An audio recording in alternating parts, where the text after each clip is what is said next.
Terima kasih untuk Anda yang masih bergabung bersama kami dalam Berita Bali hari ini. Untuk Anda yang baru bergabung, kembali kami sajikan 3 berita utama Berita Bali hari ini.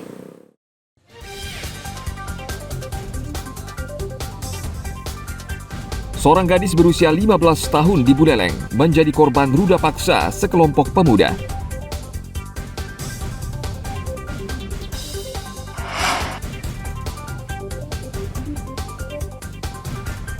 KPUD Gianyar masih membuka pendaftaran bagi relawan pelipat surat suara.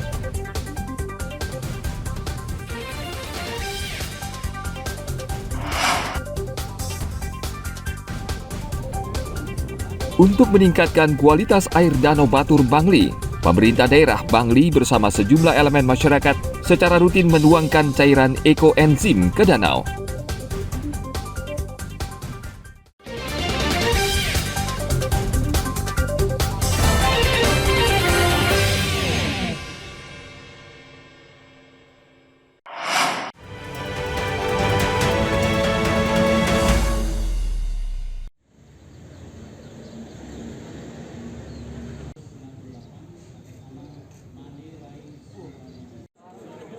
KPU Kabupaten Jemberana Selasa lalu menggelar simulasi pemungutan suara pemilu di Desa Batu Agung, Kecamatan Jemberana.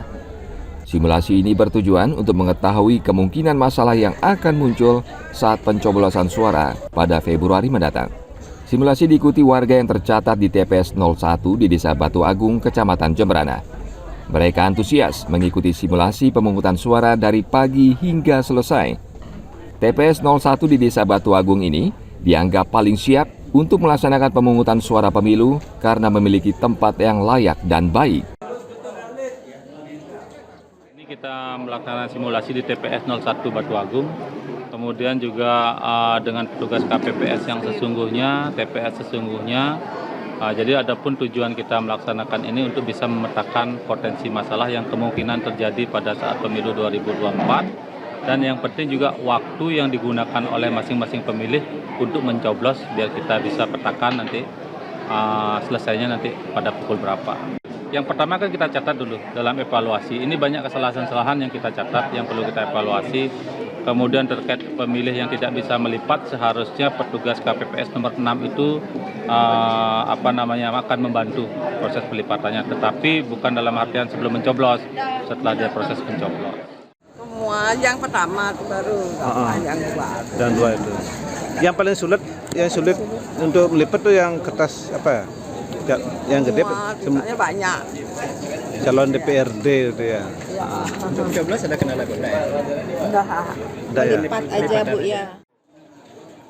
Selain fokus ke potensi masalah, dalam simulasi juga dapat diidentifikasi waktu pencoblosan yang dilakukan pemilih, termasuk kekeliruan yang terjadi selama proses pencoblosan. Tim Liputan melaporkan dari Kabupaten Jemberana.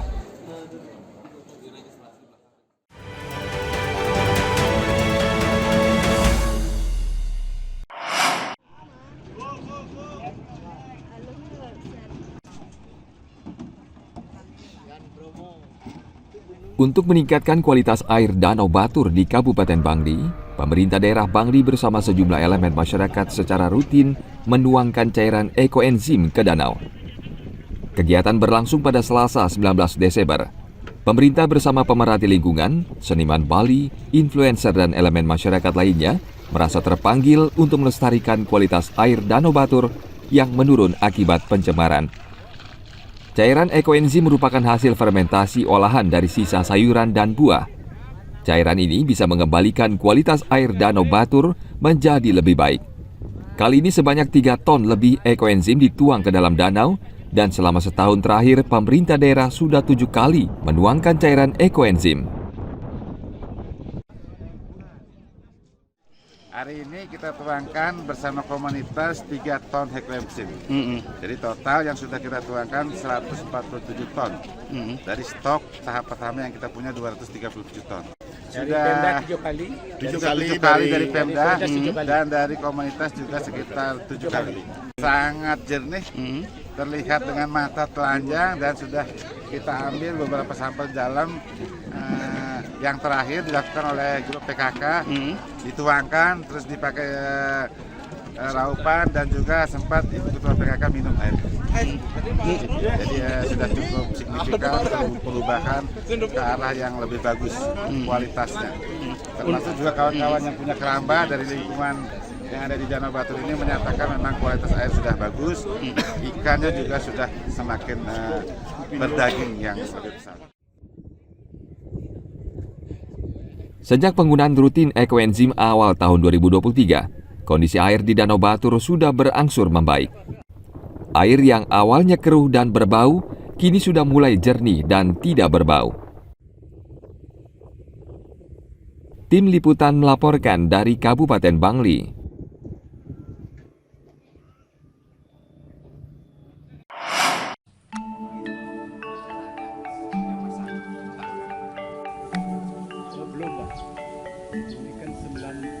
Merayakan Natal bisa dilakukan dengan berbagai cara. Di Kabupaten Badung, tepatnya di Rumah Halwat Tegal Jaya di kawasan Dalung, pohon Natal yang berdiri tegak terbuat dari hasil bumi. Bila diamati dari dekat, pohon Natal setinggi 7 meter ini terdiri dari padi, jagung, kelapa, bahkan ilalang. Sepintas bentuknya mirip honai atau rumah adat khas Papua. Pohon Natal dengan konsep hasil bumi ini memang sengaja dibuat untuk mengenang keluarga dan saudara di tanah Papua. Sudah hampir 3 bulan proses pembuatan pohon Natal ini. Biaya yang dihabiskan juga tidak sedikit, sekitar 6,5 juta rupiah.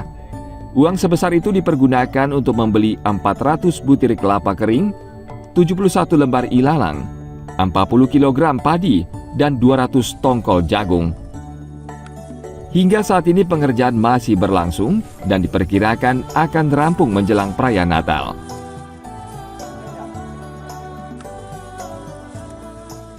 Kenapa kita bikin bentuknya seperti ini? Kita mengenang dulu orang saudara kita dari Papua beberapa tahun dia tinggal di sini.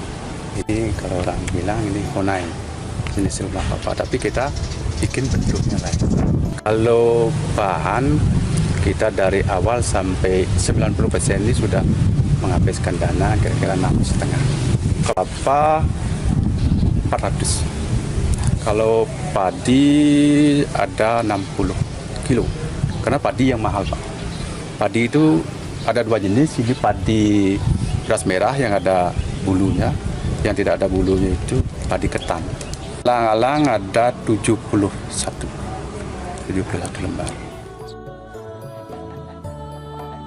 Membuat pohon Natal dari hasil bumi susah-susah gampang. Tidak jarang padi yang telah terpasang dimakan burung. Para pekerja pun pasrah dan menganggapnya sebagai bagian dari ajaran Nasrani, berbagi kasih bagi sesama makhluk hidup. Tim Liputan melaporkan dari Kabupaten Badung.